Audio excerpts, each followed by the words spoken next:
तो जी स्पेन जिंदाबाद है और स्पेन हर एक बंदे को रेजिडेंसी देगा। जहाँ पे यूके और जर्मनी जैसे कंट्री हम लोगों को डॉक्यूमेंट्स नहीं देते और सहतियाँ करते हैं, लेकिन स्पेन ने मैं कहता हूँ कि फट्टे ही चक दिए हैं। और मेरे कज़न की भी फ़ाइल एक्सेप्ट हो गई है।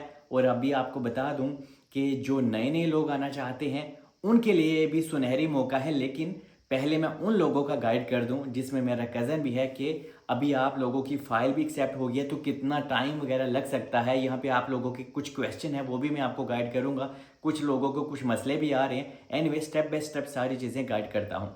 स्पेन ने कहा था कुछ महीने पहले, और आज की डेट भी मैं आपको पहले बता दूं, 9 जून का दिन है, मंडे का दिन। ये मैं वीडियो आप लोगों के लिए बना रहा हूँ क्योंकि आज के दिन ही सुबह सुबह मेरे कज़न की फ़ाइल एक्सेप्ट हुई। और भी किसी इंसान की हुई है तो कमेंट्स में ज़रूर बताइएगा, इससे दूसरों की भी हेल्प होती है।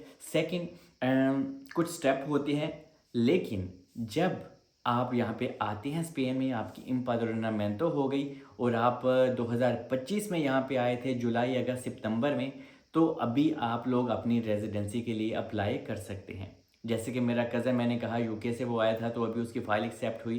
तो ऐसे और हज़ारों लोग हैं जो बेचारे यहाँ पे आ गए थे और वो अपने माइंड में 2 साल ही लेके आए थे कि 2 साल हम यहाँ पे स्पेन में खज्जल हवार होंगे, गुजारेंगे और उसके बाद अपनी रेजिडेंसी के लिए अप्लाई करेंगे। लेकिन 2 साल से पहले ही अभी उनको रेजिडेंसी मिल जाएगी।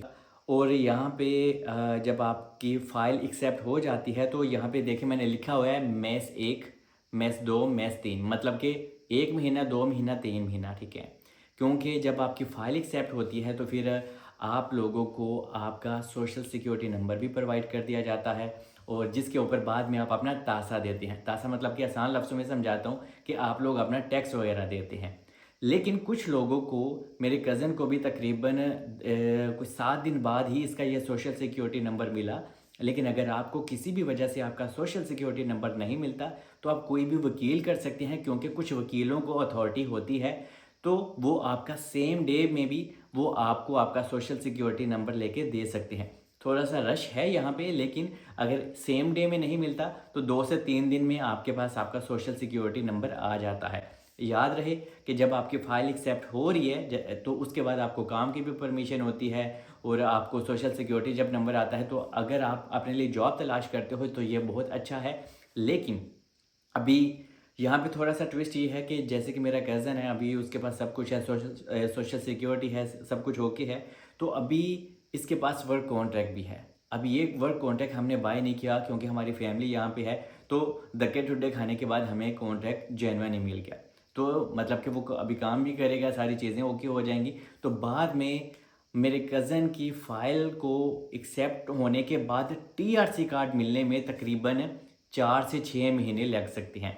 इतना टाइम आपको भी लग सकता है। कोई एजेंट आपको कहे कि नहीं भाई 1 आध महीना या 5 दिन, ये झूठ है बिल्कुल।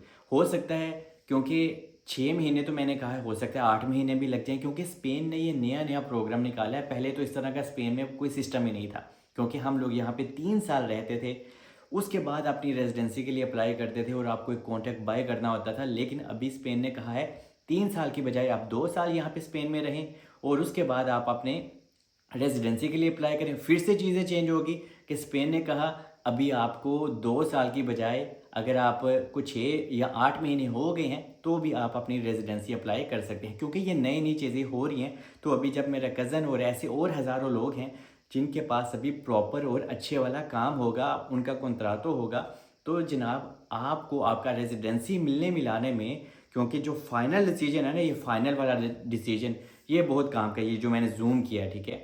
क्योंकि अगर आपके पास सारे डॉक्यूमेंट्स आपके मौजूद हैं, जितने भी प्रूफ हैं वो आपके पास बिल्कुल रियल हैं, सच्चे हैं, कोई आपने एंकी पैंकी नहीं की, तो अभी स्पेन गवर्नमेंट, स्पेन की जो इमिग्रेशन है उसके ऊपर डिपेंड करता है कि आया उन्होंने आपकी जो लास्ट स्टेप है उसको अप्रूव करना है कि नहीं। क्योंकि आपकी बाकी पीछे वाली सारी चीज़ें ओके हो गई हैं, ठीक है, आपके पास आपका तासा है, सोशल सिक्योरिटी है, आपकी फ़ाइल अप्रूव हो गई है, लेकिन जो फाइनल डिसीजन होता है उसके लिए आप लोगों को 6 से 8 महीने इंतज़ार करना पड़ सकता है। तो यहाँ पे आपने पैनिक नहीं होना, परेशान नहीं होना, क्योंकि थोड़ा सा नया नया सिस्टम है और बंदा बहुत ज़्यादा है, क्योंकि 5 से 6 लाख बंदा है जिसने रेजिडेंसी के लिए अभी अप्लाई करना है, और हज़ारों लोगों ने तो पहले से ही अप्लाई कर दिया हुआ है। लेकिन यहाँ पे कुछ ऐसी भी फाइलें होंगी कि जो इंसान बाद में अप्लाई करेगा हो सकता है उसको उसका रेजिडेंसी कार्ड पहले मिल जाए, क्योंकि ये चीज़ें यहाँ पे होती हैं।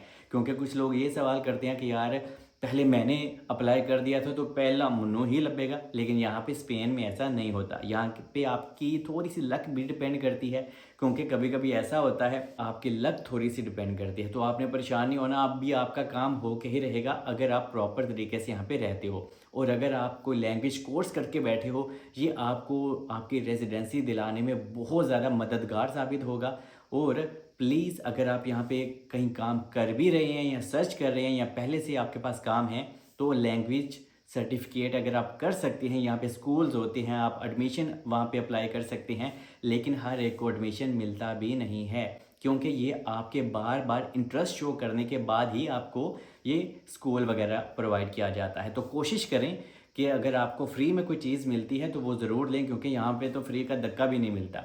तो इसका फ़ायदा उठाएं, ये प्रूफ होता है और इससे आपकी स्पेनिश भी अच्छी हो जाती है और आपको काम मिलने में भी आसानी होती है। तो ये सारी चीज़ें हैं जो मैंने अभी आपको गाइड कर दी। तो अभी आपको बता दूं, जो नए नए लोग हैं, देखिए स्पेन का सिंपल सा लॉ है यहाँ पे रेजिडेंसी हासिल करने का। आप नए नए हैं, आपके पास शेंजन वीज़ा वगैरह है, तो आप यहाँ पे आएँ। आने के बाद आप अपनी इम्पादोरनामेंटो करवाएं, जिसको आसान लफ्ज़ों में प्रूफ ऑफ एड्रेस बोलते हैं। लेकिन इस प्रूफ ऑफ एड्रेस को बनवाने में आपसे यहाँ पे बहुत ज़्यादा पैसों की डिमांड की जाती है। ये काम आपका फ्री में होता ही नहीं है। लेकिन अगर आपको कोई जानने वाला है, कोई रिश्तेदार है, आप उससे ज़रूर पूछें क्या वो आपकी हेल्प कर सकता है, क्योंकि यहाँ पे दो खिचकारी भी बहुत ज़्यादा होती है। ठीक है, तो अगर आपकी इम्पादोरनामेंटो हो जाती है तो उसके बाद आपने यहीं पे 2 साल रहना है। आपने नए आने वाले लोगों को अपने माइंड में 2 साल रखना है।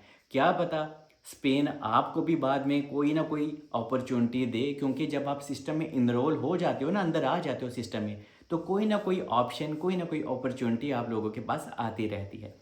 तो फिर भी आपने 2 साल अपने माइंड में रख के आना है कि हमने यहीं पे रहना है, और यहाँ की लाइफ बिल्कुल भी आसान नहीं है। ठीक है, मैं बहुत पॉजिटिव बंदा हूँ, मैं आपको हमेशा पॉजिटिव वाइब देता हूँ। मैंने भी सर्वाइव किया, हर बंदा सर्वाइव कर लेता है, लेकिन आपके पास जेन्युइन इन्फॉर्मेशन होनी चाहिए। यहाँ पे धक्के ठुड्डे भी आपका इंतज़ार कर रहे होते हैं, आपको अकोमोडेशन नहीं मिलती आसानी से, आपको काम नहीं मिलता, जॉब नहीं स्पेन में मिलती, और बहुत सारे पंगे होते हैं। तो अगर आप अपने माइंड से प्रिपेयर होके आते हैं तो ही आप यहाँ पे सर्वाइव कर सकते हो। लेकिन फिर भी अगर स्पेन की रेजिडेंसी के लिए लोगों को पत्थरों के ऊपर भी सोना पड़े, तो मैं कहता हूँ वो मुनासिब है और जायज़ है, क्योंकि स्पेन की रेजिडेंसी के बहुत ज़्यादा फ़ायदे हैं। और स्पेन की रेजिडेंसी जब आपको मिल जाती है, जब इनको मिल जाएगी, तो उसके ऊपर आप अपने होम कंट्री जा सकते हैं, आप पूरे शेंजन में वीज़ा फ्री ट्रैवल कर सकते हैं, और आप अपने लिए बहुत अच्छी जॉब भी तलाश कर सकते हैं। तो ये सारी वो हकीकत है जो मैंने आपको इन शॉर्ट में सारी चीज़ें हकीकत और स्टेप बाय स्टेप गाइड कर दी हैं। लेकिन मैं कोशिश करूँगा एक प्रॉपर और डिटेल और अलग वीडियो ही नए लोगों के लिए बनाऊं, क्योंकि नए लोग बहुत ज़्यादा सवाल करते हैं, क्योंकि अभी नए नए लॉ भी आप पैदा हो गए हैं शेंजन में, कि अगर आपके पास टूरिस्ट शेंजन वीज़ा है तो बाद में आपका जब वीज़ा एक्सपायर हो जाएगा तो आपके ऊपर एक अलर्ट भी जारी कर दिया जाएगा, क्योंकि नए लॉ के मुताबिक कि 90 दिन के बाद गवर्नमेंट को, एयरपोर्ट वालों को, इमिग्रेशन वालों को पता चल जाएगा कि हाँ भाई इस बंदे ने तो क्राइम कर दिया, मतलब कि आप वापस अपने होम कंट्री ने गए। तो मैं थोड़ी सी डिटेल वीडियो ही आप लोगों के लिए बना दूंगा, जिससे आप लोगों की काफ़ी ज़्यादा चीज़ें क्लियर हो जाएंगी। बाकी स्पेन आपको बहुत ज़्यादा मौके देता है यहाँ पे पक्के होने के। कुछ लोग यहाँ पे आके गर्लफ्रेंड भी बना लेते हैं, स्पेनिश वगैरह शादी वगैरह भी कर लेते हैं, लेकिन यहाँ पे ऐसा ही सीन होता है। बाकी स्पेन एक बहुत ही मज़ेदार कंट्री है, यहाँ के बीचेस बहुत अच्छे हैं, वेदर बहुत अच्छा है, और यहाँ की कुड़ियाँ भी बहुत अच्छी हैं। तो सिंपल सी बात है कि जिस इंसान ने यहाँ पे आके सर्वाइव करना सीख लिया, उसने स्पेन की रेजिडेंसी हासिल करना भी सीख लिया। बाकी मिलते हैं नेक्स्ट वीडियो में। होप कि मैंने आपको सारी चीज़ें स्टेप बाय स्टेप गाइड कर दी होंगी। तो मुझे इजाज़त दें, मिलते हैं नेक्स्ट वीडियो में। Stay bless, I love you all.